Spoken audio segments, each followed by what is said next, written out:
Hujambo na karibu katika kipindi cha leo, tafsiri ya maneno. Leo tuna tafsiri ya shuleni. Tuna tafsiri misamiati ambayo inatumika shuleni. Mwanzo tuna dormitory. Dormitory Kiswahili bweni.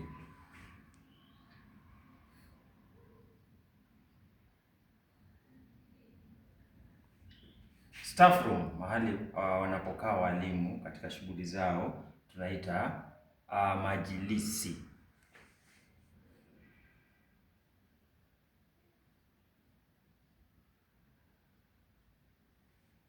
Library, mahali pa kutulia na kusoma vitabu vya hadithi, tuaita maktaba.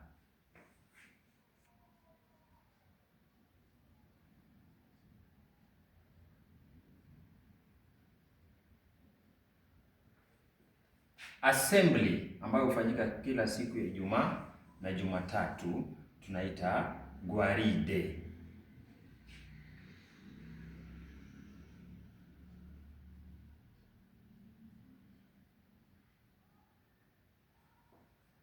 Register, ambayo hutumika kusajili majina ya wanafunzi, tunaita masijala.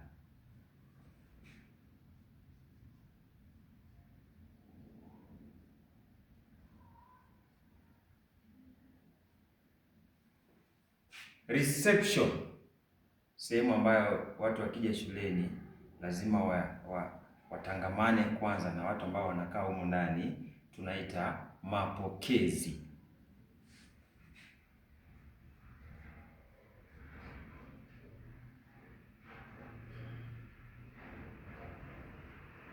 Mapokezi au sehemu ya mapokezi, yote sawa. Kwa hivyo dining hall, mtazamaji, dining hall, wale ambao sote kwa njia moja au nyingine tumewahi kulia chakula kwenye sehemu hii. Dining hall katika lugha ya Kiswahili tuhitaji. Nataka uniambie katika ile sehemu ya maoni, ili tuweze kujuzana mawili matatu, ili tuweze mwisho wa siku tumsaidie yule ambaye hajui.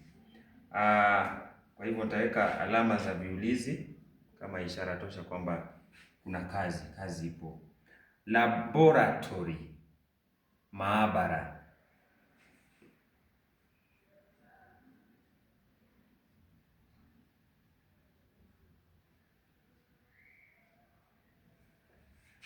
Flower bed, bustani.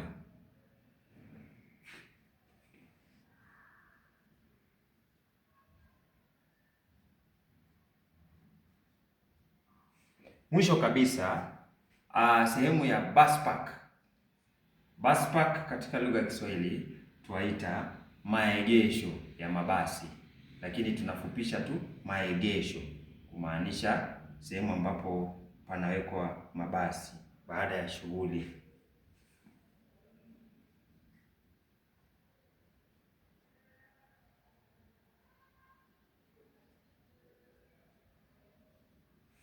Basi, hadi kufikia pale sina la ziada. Swali ni je, dining hall katika lugha ya Kiswahili tuahitaje? Kwa hivyo like, follow, subscribe pale YouTube. I am Ivan Kenya. Bonyeza kitufe cha subscribe kwa maana nifuatilie katika mtandao huo wa YouTube. Comment, like, share na mambo kama hayo, ili tusonge mbele pamoja. Asanteni sana.